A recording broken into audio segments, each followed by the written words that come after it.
یوه سیمه چې د کلونو راهیسې د اوبو له ستونزو سره مخ وه.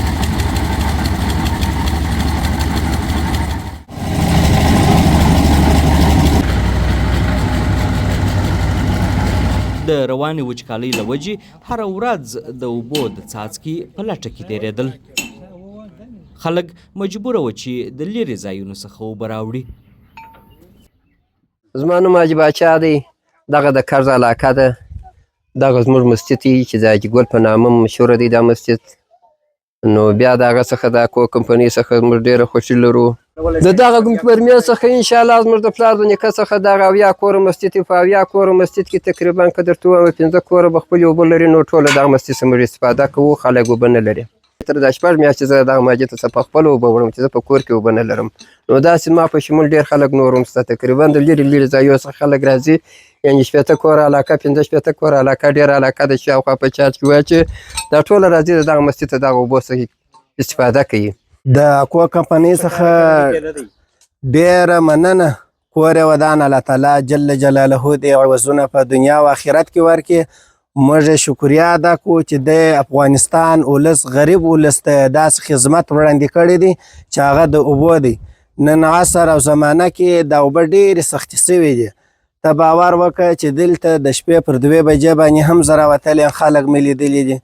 خود مې دغه عاجزه چې دا اوس ستا سره مرکه وکړل د سهار په اذان کې زه راوتلی ما دی لیدلي دي اوبه یې وړي. نو داسې ډېر محل خلک ما لیدلي چې د دا ځای اوبه وړي.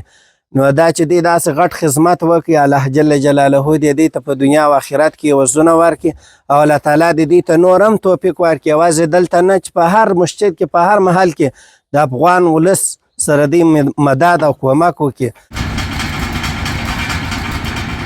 افکو کمپنۍ د خلکو د اړتیا احساس وکړ. د کرز ولسوالۍ په بېلابېلو مسجدونو کې یې 19 برمې ووهلې.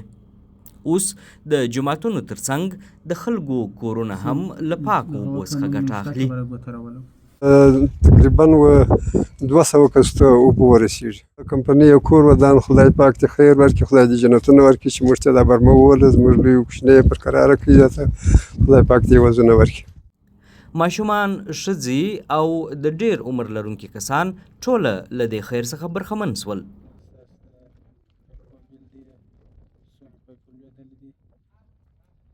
زما نوم حاجي محمد دی لیکن مشهوره په شعر آغا یم او زموږ سره افکو کمپنۍ ډېر ممانعت کړي دي. موږ ډېر د ده څخه شکریه ادا کوو. خدای دې غم نه راکړي. موږ ته یې برمه راوویل. موږ دا 60 کوره برمه به دغه اوبو ته بولي. کور یې ودان. خدای دې خیر ورکړي. زموږ سره ډېره ښه ځواني کړې ده.